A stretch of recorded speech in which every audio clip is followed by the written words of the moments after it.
Okay, everyone, to familiar faces and new friends, welcome to NSHD's 2026 Remix series. This is the first of a 12-part monthly series that'll take us into this new era of the Sleeping Phoenix. And, what's funny is that I had such a hard time planning and prepping for this, for this webinar about across that's going away about planning. And I think it's just so apropos. And Teresa and I just got to the point where we're like, why don't we just do this like a podcast and just kind of hang out with people and have a conversation? So that's what we're going to do. And you're welcome to chime in the chat, ask questions, share. And we don't promise to address every question, but we'll take a look. And if it contributes to the conversation, we certainly will. So first off, we talk about 2027. This can be a real triggering thing. And Teresa and I are not into prognostication. All right. That's not our trip. We are about at NSHD providing deeply digested transmission of human design in a way that accounts as much as possible for differentiation. And to do that while being mindful of the nervous system's important role in our life and capacity to even take on the experiment. Right. So first and foremost, we're here to help people learn and live human design, not predict the future. Right. So today we're going to talk about a few topics that are really driven by what we're observing happening right now. Things going on right now that feel like telling signposts for the future. So we're going to talk about the shift into the new spirit awareness and its implications on relationships specifically today, the evolution of the tribe, this new turning point of embodiment or disembodiment that we're on the threshold of, and we'll leave you with questions we'll come back to throughout the year. So spirit awareness. So beyond just this global incarnation cross transition from planning into Phoenix, even bigger than that is the fact that the solar plexus mutation is happening and there's a new spirit awareness emerging. And as any emotional person can tell you, the notion that this murky system could be consistently clear is really incredible. It's really incredible. And I think that there are some important questions to reflect on in regard to the implications of this change, specifically in terms of our relationships, because the solar plexus is the relationship center. So if we're moving into this era of the solar plexus, let's take a moment to think backward here in terms of we started with splenic awareness, right, at one point in human history, which was driven by existential fear, right? Survival of the fittest, right? Then we moved into the era of the ajna in which we're now closing. And that's driven by fear of uncertainty, right? And this new era, what is its fear, right? If we've provided survival, right, a level of survival for a critical mass of the population at this point, thanks to the cross of planning. So what's next? And I see this big fear as really the question of to relate or not. Do we want to be in a relationship with each other or not? This is the relational center. It's the center of emotional, intimate bonding. It's the center of pleasure and pain. The pleasure and pain that comes from relationship. So the new era will focus on these themes. And we can already see that happening, right? Marriage is on the decline. It's less compelling for many people. Having children is cost prohibitive, less compelling, right? People are turning to AI for not just coaching and guidance, but companionship and even romantic connection. Kids today rarely interact without a phone between them. So that's where we're at now. This question of, can we even relate? Do we want to relate? What's the cost of relating? Right? And beyond that, beyond the difficulties that are presented by technology, right? And the fact that we don't need to meet our needs in a relationship anymore, right? Women's role is radically different, right, today. We don't need each other in the same ways. And that's really what's in transition here is codependence, a tribe that is built and based on codependence versus now being able to come together free of that, right? It really redefines what a relationship can be when you don't have the material security between you as the glue, right? This is no longer about an era being glued together by the same beliefs and values and security needs. It's about coming together in some way to find the spirit, to elevate your spirit. And I think in human design, we get really confused about what spirit means in this context. And it's not metaphysical.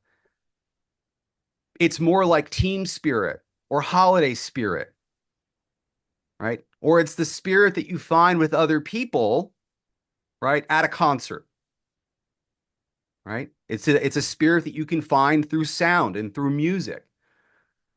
And so this is already happening. Look at music subcultures. I think they're the best example and indicator of where we're going in terms of tribal evolution. Because the tribe's not entirely going away. For one thing, tribal people will still exist. It's just that the tribe needs to be redefined. The premise by which we come together can no longer be codependent. Because if it is, the tribe always has power over you, right? That's the power of tribal conditioning, right? You want to break away and rebel from your family? Well, you get cut out of the will, right? You deal with reprimand, with shame, with judgment around that. But we're just at the beginning of a time in which people can come together as individuals without any agenda to change or control each other, to just celebrate difference with like-minded individuals. And again, it's often happening through acoustics. So it's the community, 55.6, which we're going into. It's one of the four gates of this new cross, right? It's looking at 37.1. What is it mutating first? Your relationships with your friends and your family. It's mutating the community. It's mutating how we come together. And that whole stream is being affected with the 1949 extending up to the 3740, which is all about sensitivity to each other. See, that's the big conversation now. How are we being sensitive to what? To our individual differences, our individual needs. That's the conversation, right? That this huge transition has set up for us to have. So it's going to take a little pause. Teresa, do you want to add anything? Yeah, I was just thinking about how I'm wondering how this kind of stuff will continue to manifest as we move forward. And just thinking about how a lot of stuff, a lot of systems that have been set up for us have been set up for making assumptions about people. You know, it's like Mm, this one program will work for everybody, blah, blah, blah. And we're getting into a more individualized way. And this is a really silly example, but I was just talking to my husband Thomas about this because we were like, should we get cable TV again? Because he wants to watch sports. And I'm like, now it's like people get to they mix and match everything according to their taste, according to the yeah. individual needs, right? Like, I want this streaming service because it has this. I want this streaming service. And it's ridiculous, don't get me wrong. But my mind was just kind of going there of like, are we going to kind of have this mix and match society in the future so that these systems can be more tailored to an individual? And is it going Mm, to get messier or is it going to be better for the individual? I don't know. And then you start thinking about that in terms of like all areas of life, like health and wellness and that kind of thing too. So yeah, it's just that's kind of where I'm going with this right now. yeah. Yeah, it is. And the thing is that this increase in specialization, in personalization, right, is part of the dilemma in relating. Hmm. It's not just that with AI and technology, we don't have to. It's not just that we have more autonomy and independence and we don't need to rely on each other. Those things are true. And it's the fact that we are carrying more subjectivity, so to speak, Just want to sit with that a second. We're carrying more subjectivity, right? We are more self-aware, right, as a population than we were 50 or 100 years ago. We know more about ourselves. We know more about human nature. We have all these specific preferences about everything. And so Thanks. Have with you? that, yeah. Oh, I was gonna ask, sorry. Have you heard of the bean soup theory? No. Okay. I don't know if anybody's heard of this, but um, it's this notion of when you're watching something, like let's say somebody's making a bean soup recipe. There's people in the comments that are like, I don't like beans. What should I use instead? And I'm seeing this more and more how people relate to the world in terms of themselves. And I think it's to Mm, me that just kind of shows me what you're speaking to. It's like this yeah, is something that people in the collective are recognizing. It's like, okay, you could just do whatever you want with the recipe, but instead you're like wanting the person to tell you, oh, you could do this instead according to your taste. yeah. So my mind always goes to bean soup. Yeah, yeah. I mean, that's the thing. It's like with all of these, with that greater self-awareness, with that greater specialization, with that greater awareness of your unique needs and preferences, like it's just harder to relate because you're bringing all that into a relationship. And no matter who you are and how you're defined, relationship always means compromise to some extent. Yep. It just does. Like that's how relationship works. And we're at a point where that's the thing. Do we want to compromise? Is it worth it? And do we even know how? You know, because I'm getting to a deeper cognitive issue here where it's not just, is it worth it? It's also, do I even know how anymore? I wonder if that's why Raw had said that in a post 2027 world, people might gravitate more towards type for type relationships and just feel more comfortable, like, two generators, two sacral generators, even because they won't have to work as hard to understand the other. But I would imagine, even like, I have close friends that are in different type relationships, like a generator or projector, and they can be very fruitful if you're willing to understand the other and deeply try to relate to the other, even through the differences. But I mean, right now, it's like, would it just be easier for people to be in type for type if they don't want to do that work? Yeah. Yeah. I mean, and it gets to the question of what is communication, right? What does it mean to relate? Right? Because to me, it's beyond, it's not just a meeting of the minds because minds don't really meet anyway. And we're all carrying around so many beliefs, right? I mean, the US is like I mean, it's all over the world, but is the prime example. We just went through our Pluto return. Obviously, we all know the country is a mess. It's going through a lot of transitions, but we're all carrying so many beliefs and we're trying to relate through, oh, you agree, you believe that too, you have that value. Therefore, therefore what? Therefore, you want to spend time with that person. Therefore, you're going to love that person. Therefore, you're going to have sex with that person. It isn't actually the currency that we believe that it is. It's not. That's not true. That's not deep relating, but that's where we're stuck, right? Talking heads. I'm a Democrat. You're a Republican, blah, blah, blah. And we're just stuck. But this is an era about deeper connecting and deeper relating. And the raves are going to surpass anything that humans are ever capable of in that regard. And if you have touch cognition or feeling cognition, as Teresa and I do, you're already you're already in a different place than where a lot of humanity is at. You're picking up on a lot of subtle information, right? This is where the woo-woo abilities come from. And so to me, future relating's got to be it's not language based and communication based primarily. Rightness is going to under with AI taking off the way that it is and with the preference of rightness, the emphasis on the written word is already going away. We know that. If the emphasis on the written word is going away, language is no longer going to be so emphasized as the bridge for relating. So, what's the future going to be? Well, it's going to be somatic relating, energetic relating, more subtle forms of relating. It's like for me, my best friends, We can have a great conversation, or we can sit in silence and do nothing and have a great time. That's what we're talking about, I right? feel like language for me personally is starting to feel very clunky. I'm noticing. It's like I can't always, well, especially for me, I can't really connect without bringing my body into the conversation a lot these days, especially when, we might be talking to a friend about what's happening right now.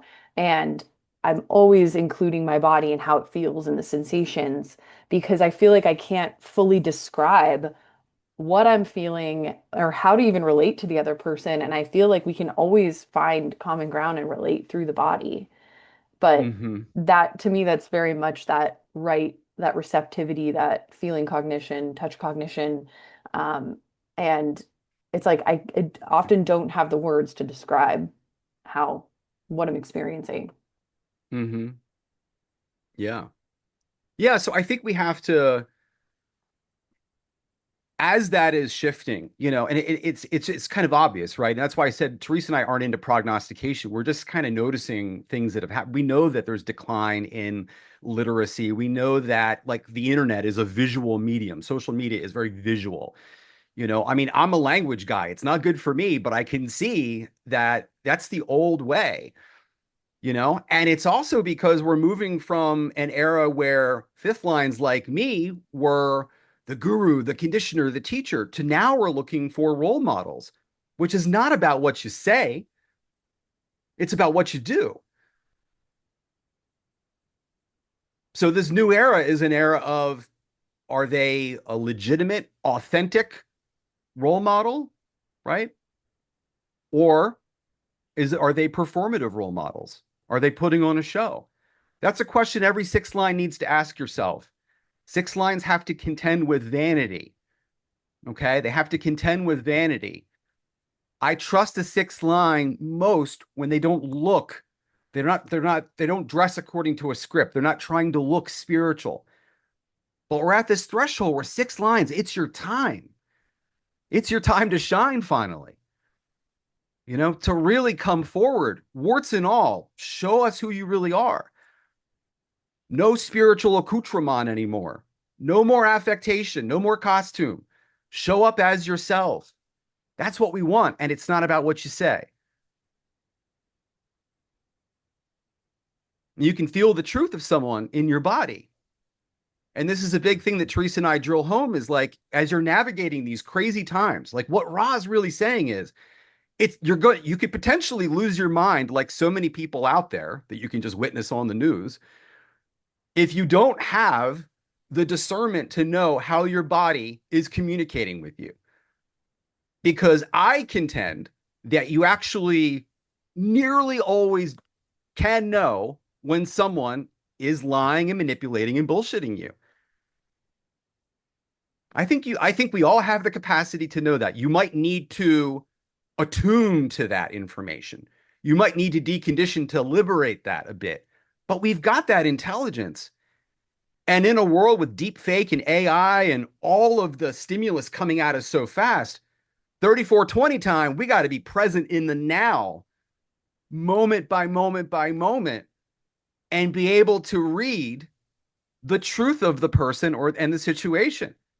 And it's no longer an intellectual analysis. It's why I don't like these political blah blah blah. It's not an intellectual analysis. Everyone you vote for, everything you align with should be it's a somatic decision. Then you can have the things that you think about it that you share with people, but that's not how you make the decision about who to align with and where to go and what to believe, right? So this is about coming back to the body in a radical way, or at the risk of being manipulated and confused and overwhelmed at the pace of the 24-hour news cycle with one trauma thrown at you after another, minute after minute, hour after hour, day after day, week after week, month after month. It never stops. Yeah, and it's just the dial is just going to keep turning up. So I think what's really important is practicing feeling the present all around you and attuning to your current environment and co-regulating with your environment, co-regulating with the plant that's next to you, co-regulating with an object. It doesn't even have to be a person that you co-regulate with. You can co-regulate with your environment around you.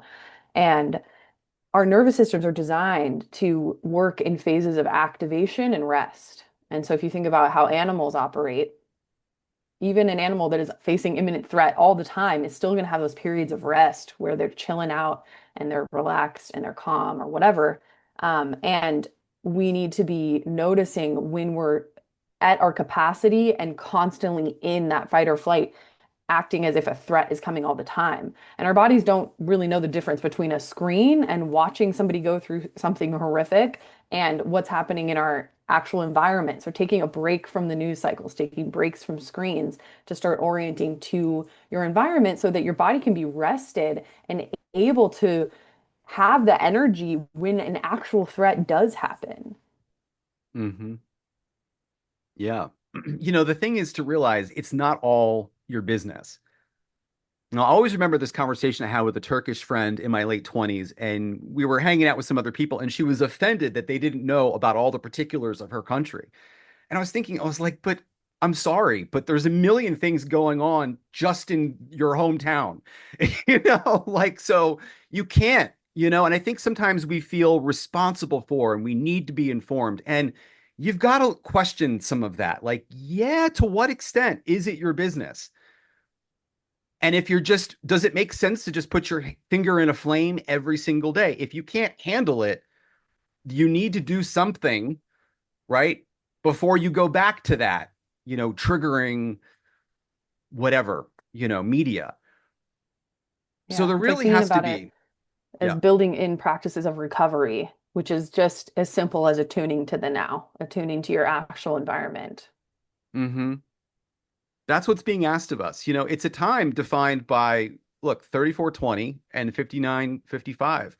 We know it's going to be about busily surviving. That's 3420 stuff. We know we're going to need to be present in the now. We know it's a time 3420 carries anger and frustration. We know it's a hairline trigger time. 3420s can snap into a rage very quickly. So that is going to be part of the background frequency. If you look at some long 3420 transits over the past few decades, you'll see that they correspond with violence in the world and things like that.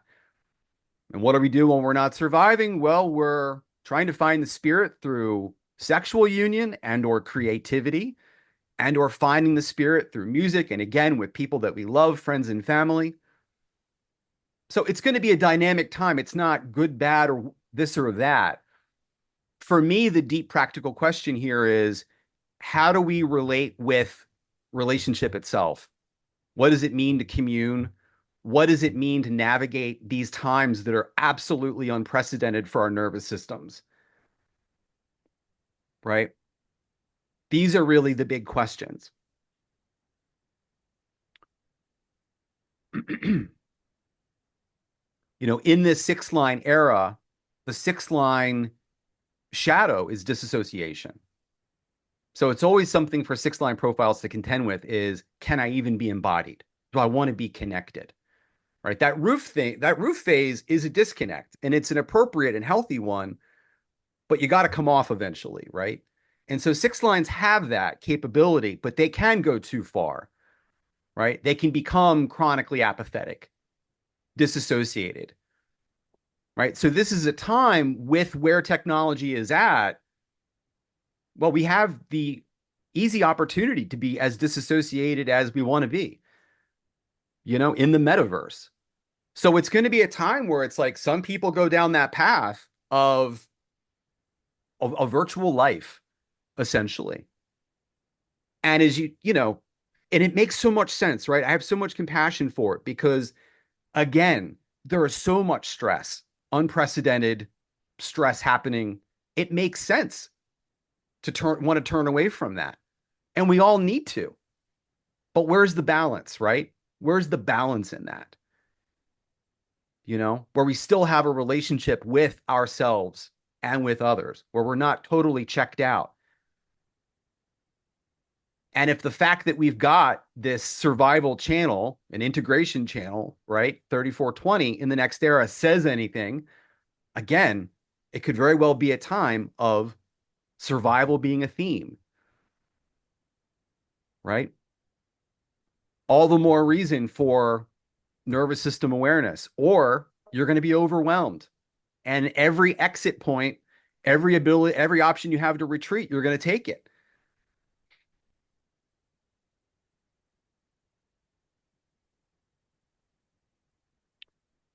So there are a few questions that we came up with to sort of be red threads throughout the year.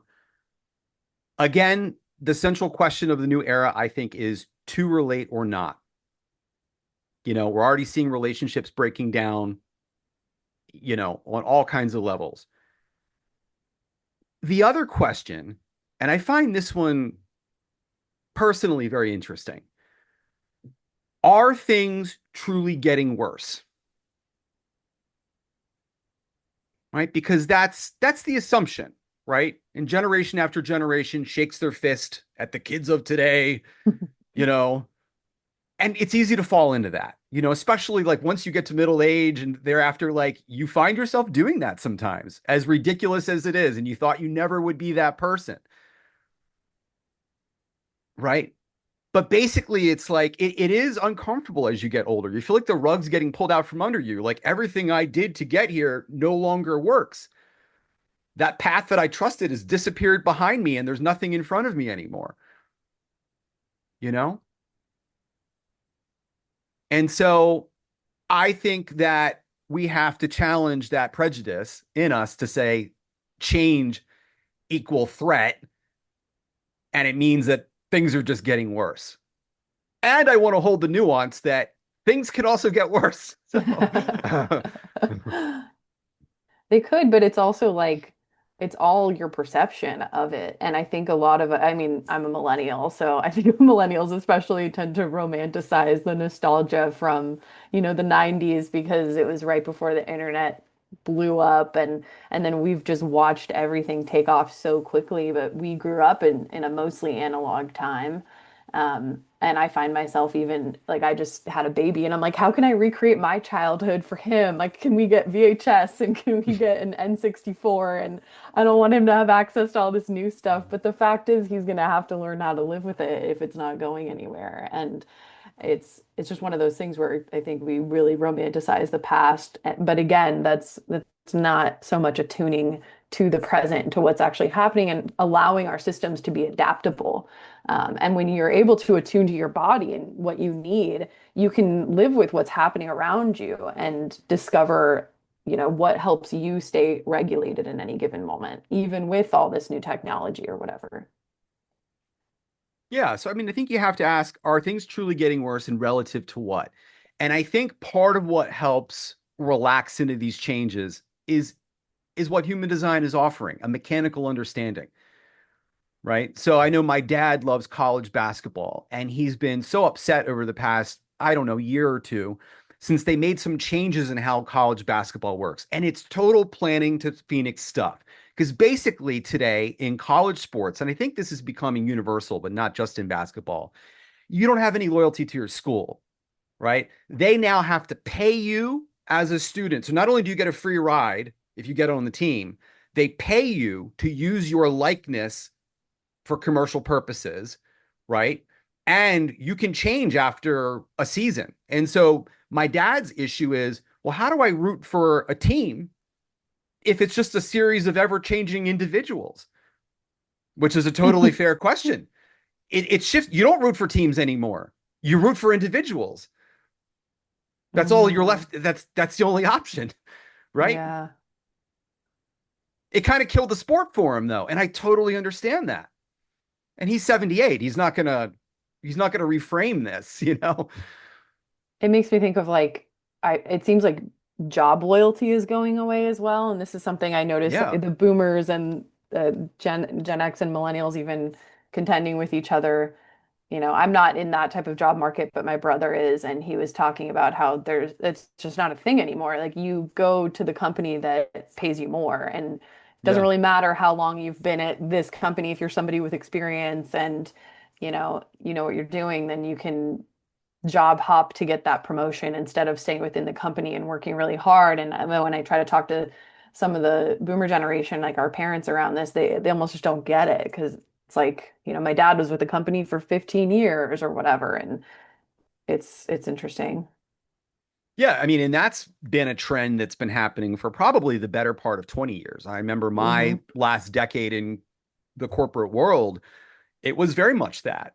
Um, the understanding was that you work somewhere for a few years and then you move on. And that's really where you end up making more money. As you said, you get promoted as you move into a new role in a new company.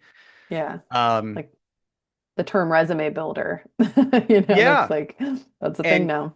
I was in a relationship with someone that actually had 20 years of experience in the same company. And when she left that company, it was really, it was a problem. It was too long. It was like her experience was too narrow, right? Mm, They want you to be more diverse and flexible and adaptive and dynamic. yeah. So it's happening everywhere. This shift where it's like we're not able to count on these organizations and institutions anymore. That's basically, at the college level, at the corporate level, at the government level, etc. And so again, you have to ask yourself, are things truly getting worse relative to what, right? And trying to decouple change, from stress and fear. So the last question is to ask yourself how much of what we see in humanity today is merely a byproduct of the cross of planning conditioning, right? And we can look at the history books to get a sense of this, right? And I'm not a history buff by any means, but um, we've been through this particular transition before into the beginning of the copper or the Bronze Age. I can't remember. I think it's the copper. And so I think that part of what scares people about Ra's transmission of this is he's basically saying that what many of us would consider to be basic civility is going away without the tribal background programming. So you have to come to your own terms with that, you know? But remember, we've been around this block before, right? Because it gets at the question of who are we essentially as human beings versus who are we just as, reflecting the conditioning of the era. What is going to persist in us?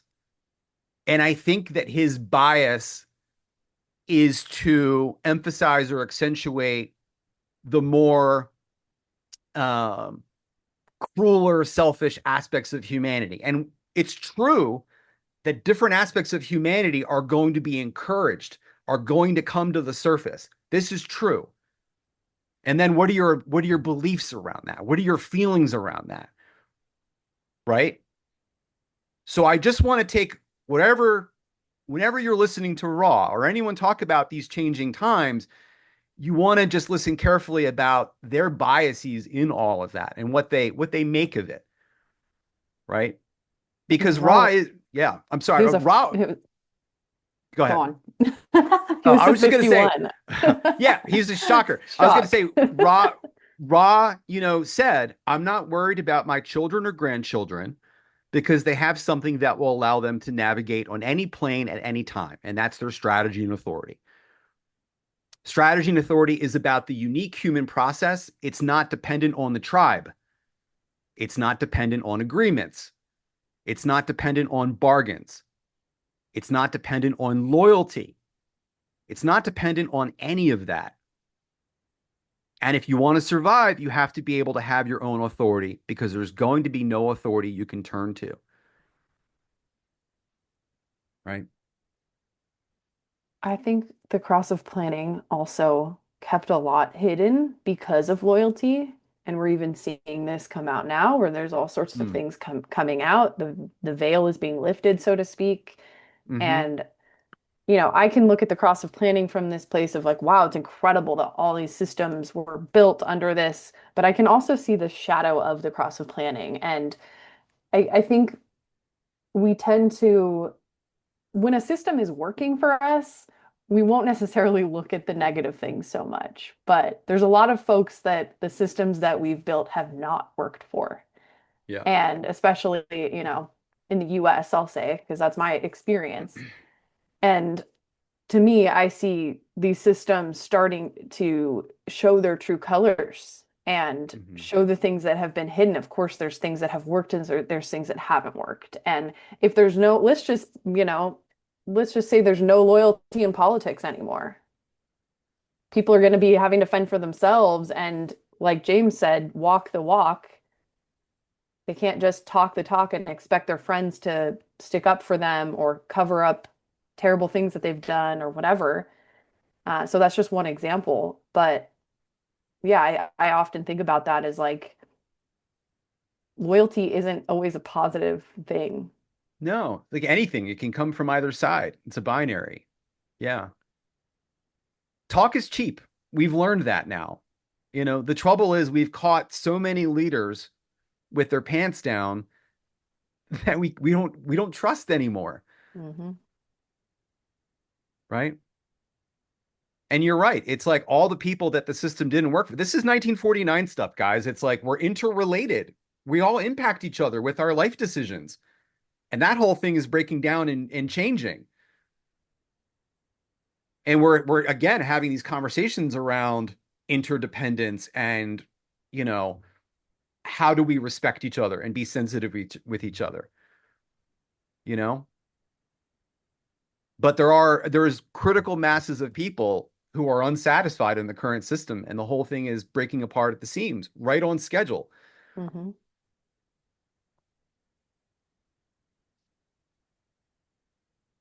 And I I would think love, a yeah. lot are having conversations around, well, how can we make this better for the individual? You Hmm. know, if it's only helping out a certain subset of a type of person, how can the systems improve or get smaller? Maybe we won't be able to sustain these bigger systems anymore, and it'll be Hmm. a smaller thing where we Hmm. have to attune to our immediate communities or our immediate surroundings and try to make things work that helps out the individuals more. Hmm. Yeah. I mean, you can see the zeitgeist is individuality. You see it everywhere, right? People have been making money as themselves on social media for 20-ish years, something again like that. That's the new trend, you know? Hmm. They're not willing to take a job that asks them to sacrifice their individuality. And why should they? The company's not loyal with them. Hey, we you have this implicit agreement. I'm going to be here for 2 or 3 years. What I what is worth giving up for that? Right. It's interesting because I have a lot of people on the Cross of Sleeping Phoenix in my life, and it seems like what, at least the ones that I know, what they really prioritize is their individuality. And when I'm watching them job hunt and that kind of thing, they're always asking the question, how can I be myself working for this company? Yeah. Can I wear what I want to wear? Can I Hmm. operate the way I want to operate, or are they going to stifle that? It's just interesting being in close connection with people on that cross and then thinking, oh wow, this might start having influence, or it will start having influence over all of us. Although those of us who were born under cross of planning still have that influence or that Yeah. conditioning. I mean, and just think about the remote, the shift to you working remotely, right? Since the pandemic, and how that gets you out of penta-wa conditioning. There's still some conditioning that's happening in the relationship, right? But you're not in the thick of it anymore. Well, isn't that interesting? That's another thing that is fortuitously liberating a lot of individuals, right? So again, when we look at these technological changes, double-edged sword, right? We can all point to things. We'd say, "Hey, appreciate that," a little nervous about that other aspect, right? I personally thought that was the best thing that ever happened to humanity was not having to go into the office. And honestly, most people aren't designed for it. It's rare. A lot of us were suffering to get there and to deal with it.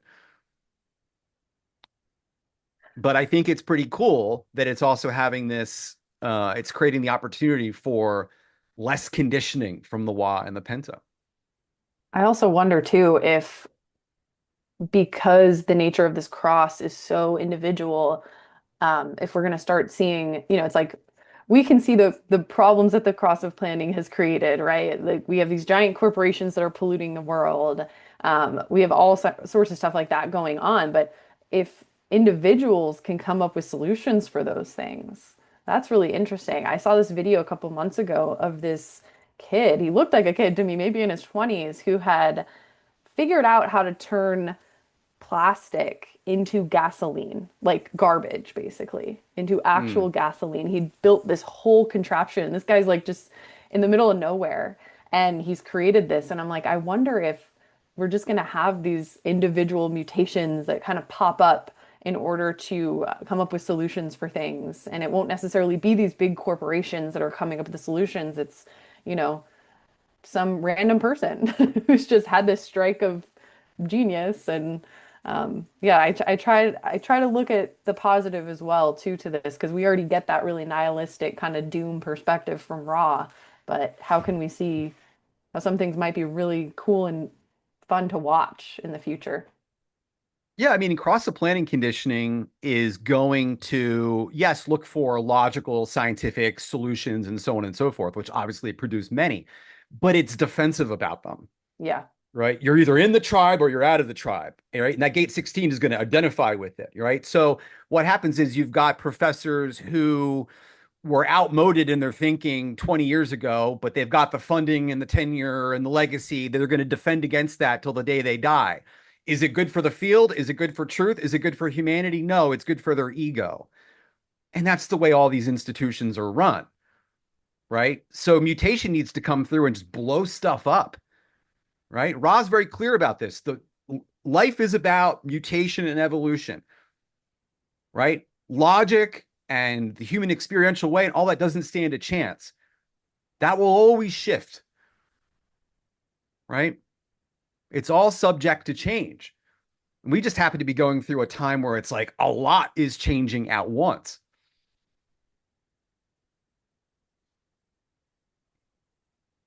But a lot is changing at once. Yes, I'll say yes and not but.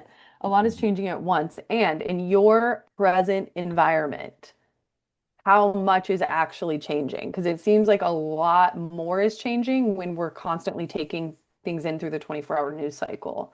When Yeah. I look at my actual day to day, and Mm-hmm. I live in a place where there's not, this immediate tyranny happening around me and that kind of thing. So it's going to be different from person to person. But if you're looking at your day to day, it's like what is actually change is actually a lot slower, I think, in our day to day lives than this stimulating information coming at us all the time will have us think. Yeah, I think it's a really great point, Teresa. It's just really simple and grounded. And it is just to like pay attention to like the rhythms of your life, your home life, and the things you do around the house, and your work life, and the local grocery store you go to, and all of that. Because you're right. Like in my life experience, and from what I gathered, other people, they would mostly agree that in their immediate environment, there's a lot of constants. And that's a nice counterbalance. It's a nice respite from all the stress that we get when we tune into the broader world. We have to notice these simple things, right? Because simple things work, right? What are those simple available solutions, right? Mainly to be more grounded, because I mean, what we see at NSHD now is strategy, authority, and capacity. And I really put that on an equal weight to nervous system health and capacity. And so that's going to be a really big topic over the coming year is coming back to the body, finding ways to remain grounded, to regulate, to realize you're not always supposed to be regulated. Getting dysregulated is part of the life process, right? It's just your ability to come back and some tips on how to do that. And look, the main thing, guys, is that trauma mainly happens when you're dealing with something that you don't think you can handle and you've got no one there for you. That's the real key that you're like, I'm totally alone in this. That's a very vulnerable moment, right? And so, you know, that's interesting because again, we are moving into this era that I feel is centered around this question of, do I even want to relate? And at some level, like if you understand human design deeply, right, at the tonal level, they're all tribal and collective. We are all social beings to greater or lesser extents. But we all, to greater or lesser extents, need each other to get through traumatic experiences and to co-regulate, again, to greater and lesser extents, right? I mean, we need each other to survive. None of us can survive on an island all alone. I mean, maybe for a time, right? But I think that would be very difficult and not sustainable. And I think it's worth all of us to really um to look at the quality of our relationships and what we want out of those relationships. And I mean, for me, it's an area that I've always been drawn to is conscious relating, you know, and I think this new era is that is one avenue to take it, right? For some of us. Teresa and I are both tribal people with the 59-6. That's why we want to hang out with you in a space like this rather than behind slides, you know? I mean, I wish we were hanging out in person, but we gotta work with what we gotta work with, right? Yeah. Well, I want to open it up. I don't know what is in the chat.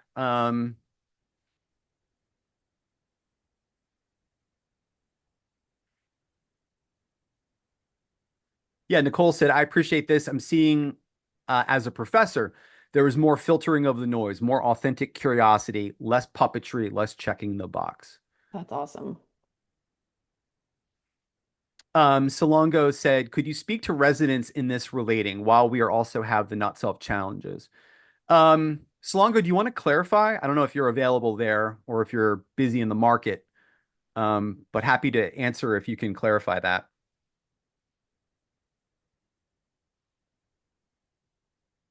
Okay, I'm going to assume Salongo's busy. Megan said, why should everything feel easy? Yeah. How do we evolve if everything is tailored to us all the time? Yeah, great Yeah, question. it's a great question. Yeah. I guess we'll find out. Yeah. There's always going to be adversity to experience, even with all the tailored streaming networks and whatever. Like, Mm, mm. there's still challenges, but I do wonder what that's going to look like the more if it continues to go that way, which I assume it will be, but Well, I mean, again, I'm saying the problem with everything being tailored to you is going to come around and hit you sideways in that you're not able to you're relate as not. Yeah, well. yeah. You know, Again, it's green not where you soup. think it's going to be the problem. It's going to be the fact that you are increasingly going down a very specific tunnel into your own psyche, into your own interior, right? Hmm. Some I people think call it. subjectivity interiority. And so I want you to think about it like that. Like there's just literally more, there's a deeper, vaster universe in me than generations prior because of the availability of information and because of the opportunity to specify and preference everything. Yeah, and it feels like it's just getting increasingly challenging to relate unless it's a value for you. And for me, relating is a value. And Yeah. so even somebody who I might not have anything in common with on the surface, and I've bartended for a really long time. And so I got into this practice of talking with strangers all the time and making assumptions about that person and catching that assumption and getting to know somebody who I would never actually typically be friends with in my everyday life, but this person's at my bar and I have this opportunity to relate to this person and it would surprise me, but it takes work, you know? And so if that's not even in the background frequency so much, to kind of keep people together in that tribal sense, I think we're gonna have to I don't know. And again, this might not even apply to those of us that were born under the cross of planning. This might just see something with future generations that we witness more and more, and then that impacts all of us, right? Hmm. Yeah, and Megan, of course, yeah, we're Megan's also a 59.6. We're always gonna want that. The challenge of relating.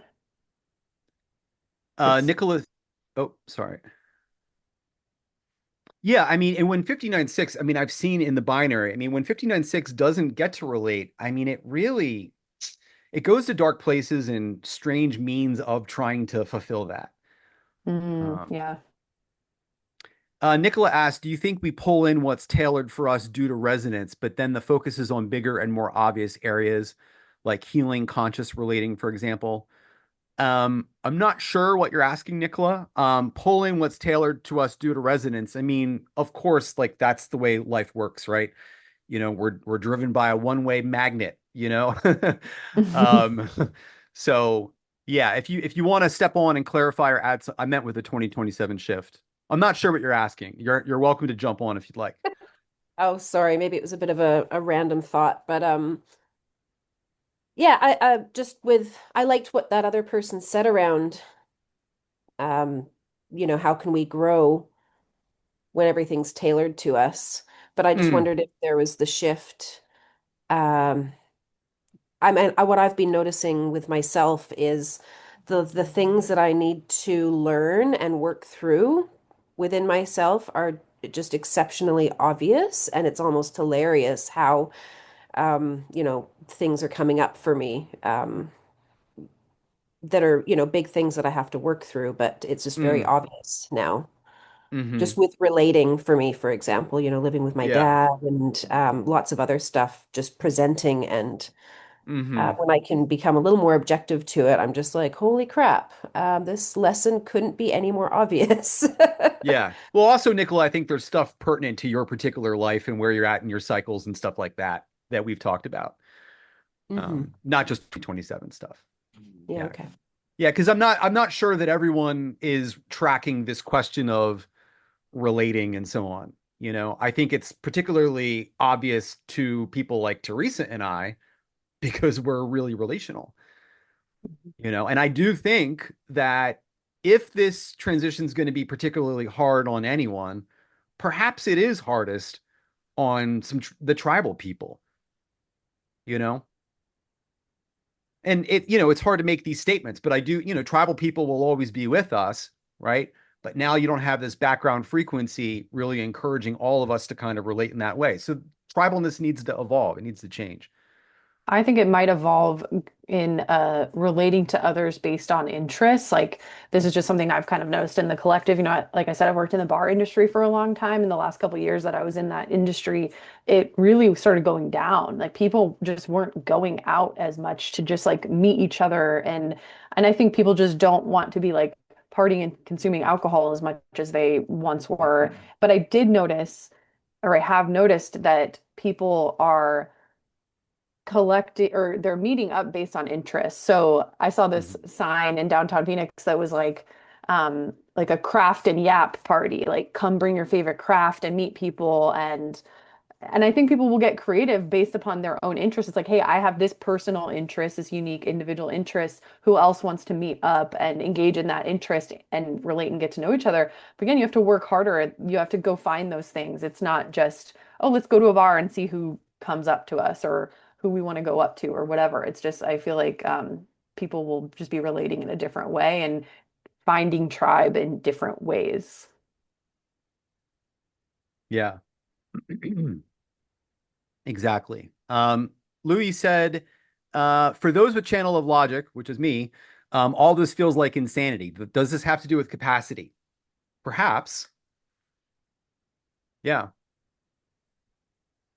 I think it could. I think innately humans are adaptive and our nervous systems are meant to be adaptive and depending on your design, that's going to look like a different thing for each of us depending on our designs.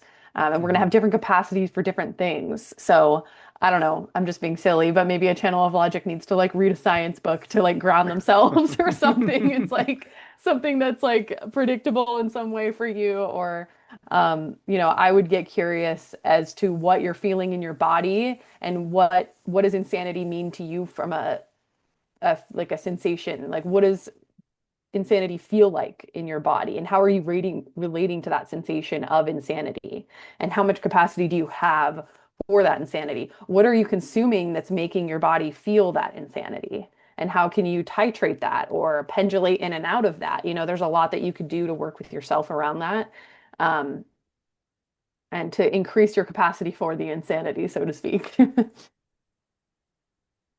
Would you like to respond to that, Louis? No? Okay. Yeah. I mean, that was my first question was like, what is, when you say insanity, what is it that you're experiencing in your body that you're calling insanity? For me, what it conjures up is destabilization and overwhelm. Yeah. Those are other words, but like I have my own, associations with that in my body, just feeling kind of out of control. And like there's just so much happening that I can't even be present with any of it. You know, there's too much sensation, right? And actually what happens is too much sensation eventually gets you to disassociation. When you work with people that are disassociated, it's not that they're not capable of feeling it. It's that they're shut down because they couldn't handle everything that they were feeling. Yeah, feeling too much is what leads to that. Yeah. And part of it is like there are various markers in the chart that show how people are going to dysregulate, and are they more prone to being hyper aroused or hypo aroused, and all these kinds of things, right? But it's good to know how you work and what your vulnerabilities are. Like what are those things that you shouldn't be tuning into because they make your mind spin out, and then you come to this place where you feel overwhelmed. And also, okay, I know that happens, so I try to manage or avoid that. And then what do I do to get out of that whenever it happens? Like, do I have some tools? Do I have some resources? I mean, the more, I'll add one yeah, more word is yeah, unraveling. Mm, unraveling. Yeah, unraveling. that's a good one. That's how What? that I think that's how I feel or have felt. Mm, It's just like the ground just is no more. Mm, mm. what does that unraveling feel like in your body? I think it's like a lot of survival fears and future tripping. Like Hmm. it's all in the head. And what are the sensations in the head that you're feeling with that? I don't know how to answer that. Okay. It's just it's just always going. Yeah. So that might be something to get curious on, is what is the specific sensation? Like even with you talking, and when you beautifully stated the ground coming out from underneath you there, I felt this like almost like the wind being knocked out of me a little bit. Like I felt my chest kind of tighten up there, and I felt like I needed to take a deep breath. And so it can be really subtle, the little cues that our bodies give us. And sometimes it's almost easier to say the words than it is to actually tune into what's happening in that description. So it's a practice to do that. Yeah, for what it's worth, Louis, when I tune into you, I feel it in a similar place. I feel constriction in my lungs, and I feel a lot of tension in my chest, and it is a lot. And I can totally see why, if I'm accurately picking up on what you're experiencing, it is destabilizing. I feel Yeah. that. But I think what's interesting to notice is exactly what Teresa kept directing you back to is what are you feeling, right? And so where you're at in your process is to still name it intellectually, which is fine, right? But eventually, the not self is really kept in place by a somatic experience that we can't meet. It's not just kept in place by mental identification. It's a twofold path with human design. We learn to witness the mind, right, rather than act on it, right? We disembed from the mind and we decondition the body. And a part of the deconditioning of the body means you need to be regulated enough that you're not automatically just acting out all of your dysfunctional, conditioned survival behaviors, right? But so this is a redirect to get really curious about what you are feeling in your body, and to get comfortable, not only to get literate with that, somatically literate, but to get more and more comfortable there. Because when you say not grounded, to me, not grounded really means disembodied. Always, right? The only thing that's going to keep you grounded is some ability to stay connected to this. Yeah, to the present moment of what's actually happening. So a really quick little easy, well, it's not maybe not easy, but simple practice would be to just look around your physical environment when you feel yourself, it's almost like your body stops relating to the now. So Yeah. what will pull me into relating to the now? Even just looking at my air purifier next to me and like feeling the sensation of air coming out of it brings me into my present environment, and then I realize, oh, like let's say I'm scrolling on my phone and taking in all this information. I realize, oh, my body was actually relating to the screen more than it was relating to my present environment. Mm-hmm. So it's just really simple little things of like, what's something pleasant to look at in my environment right now? Oh, I can feel myself take a deep breath when I'm just relating to this air purifier. That simple, right? And you might just have these little moments of that that allow your body to take a little rest from being in the constant fight or flight. Because if you're disembodied, then that's your body trying to cope. And everyone can look at your PHS and your cognition for clues about your nervous system regulation. Okay. You have smell cognition, consider things like aromatherapy, right? You're someone like Teresa, she's got feeling, energy healing. I've got touch, it could be massage, it could be just surrounding myself with things that give me that physical comfort, right? I'm low sound, I'm going to do better in a quieter environment, right? These are clues right there in your design that you can turn to, right? To help when you're overwhelmed. And the thing is about somatics and the stuff that Teresa is bringing, like it's easy for the mind, the very crafty mind, right? I always say the not self is the best lawyer in town, to talk you out of these simple practices and underestimate the power of them. Somatics is boring, and Mhm. that is its power. It's boring. It's sobering. But it's honest. The thing is, it's Mhm. we want something sexier, but I'm not in the business of giving you anything. I want what actually works. Yeah. It's a constant pivoting. We can't stop our thoughts from happening. Our thoughts are happening through us, Hmm. but we can pivot and orient to our environment in a different way than our thoughts. Our thoughts do affect us biologically. I can have a thought and feel nauseous from that thought because I'm Hmm. relating to that thought and I'm getting pulled out of my present environment. Hmm. As we move from Ajna era to solar plex era, we've got the understanding, right? And we're moving into this place where to really do the healing work, it's not just about understanding anymore, right? The Ajna produce things like psychology, right? Which have their place, right? And they have their limitations. And now we're into this era where the healing has got to be at the somatic and energetic level. We've got all these new technologies that have developed from solar plexus awareness in terms of where it's at today, like homeopathy, energy medicine, flower essences, what have you, somatics itself, right? And so we need to go beyond just intellectually understanding all this stuff and like really shifting our locus of identification from mind to body, right? And on that note, people are asking in the chat about all the different cognitions now. I would say if you have to ask us about what your cognition is, what it responds to, then you're not getting curious enough within your body about what you like, right? Mm, So if you know, oh, I have inner vision, yeah, you can conceptualize what might work for that, but what actually feels comforting? What actually feels like a reprieve in your body? And there's Yeah. lots of things you could try, you can experiment with and see what sensation feels like that deep breath that we're kind of looking for here to kind of bring you back into the present moment. As long as there's no imminent threat. Again, it's great that our bodies respond to threat in the moment when we need to fight or flight or whatever. But in the moment, if you realize, okay, I'm not under any threat, but my body is orienting to a perceived threat or a future threat, what could help me intervision? I would maybe think like some kind of meditation or some kind of something where you go into a different world in your mind and notice, but bring the body into it. Notice how it feels to be in that world. Yeah.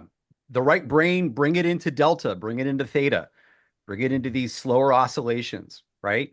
You don't want it to get too hyperactive, but you do want to get curious because sometimes the answers are, well, they're very specific to each person, Yeah, right? I yeah. know an outer vision person, you know what relaxes them? A spreadsheet. It's visually organized. Yeah, I would Outer never tell somebody to do that without I our would vision. yeah, I would never just assume yeah, you all need to be looking at spreadsheets, but that particular person was very competent with spreadsheets, I guess. And then to her, she was like, "Oh, this has a structure for everything. Like I can relax, because it's not just visual in terms of like what's beautiful and what's attractive and who's attractive, but it's a logical cognition. So it is looking for patterns. Sometimes people like these um, MC Escher coffee table books, these kinds of things where it's pattern based art. And they look at that and it's almost like EMDR, if you know about that therapy. And as they move their eyes and they track the pattern, they're regulating. So get really curious about this. And these are topics that we can revisit throughout the course of the year. Right? I mean, one thing Teresa and I are always drilling home is how can we take the information from the chart to help you in really practical ways, including with nervous system regulation. Yeah. Right? And always asking the question of what's the difference between a fear story and fear awareness, between a trauma response and your inner authority. And by the way, if you have an inner authority that has to do with the spleen or the solar plexus, these are really big questions for you because your inner authority has to do with a fear center. So, where is the fear story proliferating and prolonging from the fear chemistry? And where is legitimate fear awareness that you need to honor and trust because it's protecting you? Yeah. So Nicole these are says the it's a, deeper, yeah, these are the oh, deeper, more subtle questions we want to be asking. yeah, Nicole was saying it's a beautiful thing to crack your codes in the moment, but it's bonkers to do this for yourself and your children at the same time. Yeah, it's a lot of experimenting, right? Hearing you talk about it reminds me of bedtime and how intentional each wind down experience has to be for each of them. I'm learning that even in my early stages of parenthood here, like how specific I need to get for my kid and how nothing that I really have read online is helpful because it's all unique to him and what his system needs, and so it's almost like parenting yourself in that way. You have to treat your body as if, like, relate to your body and treat it as if it was your child, and how can you relate to it and get curious about it. It's like we look at our body almost um, as if it is us in like a mental sense. But what if we were to relate to it like we would another being? Mm-hmm. Yeah, a lot of great somatic therapists have that kind of approach, and you also want to inside out, right? You don't want to turn it into an object in your mind. You want to feel it from the inside out. You Yeah. can do both, right? Any final thoughts, reflections, anything from you, Teresa, or anyone else before we wrap up for today? No, I feel like I hit all the points that I wanted to make. Wanted to keep it as simple as possible. Yeah, I just think it's so funny. Again, I couldn't plan for the the webinar about planning going away. So I'm glad that this worked out as it did. It felt good to see your faces and connect with old friends and new ones. And as I said, we'll be doing this once a month. And I like this format. And not to say that I Yes. won't do some lecture to maybe illustrate a certain point, but primarily I want it to be a conversation that you can witness and be a part of. And you know, and we'll be revisiting these central questions, right? To relate or not, are things really getting worse? What is humanity independent of this cross that we've been in for 400 years? I think these are really important questions to sit with and slowly unpack. Yeah, absolutely. Thank you so much, everybody, for joining us. Yeah, thank you. This was fun. We'll put this up on YouTube today, and I look forward to seeing you next time. Bye, everyone. Bye, everyone.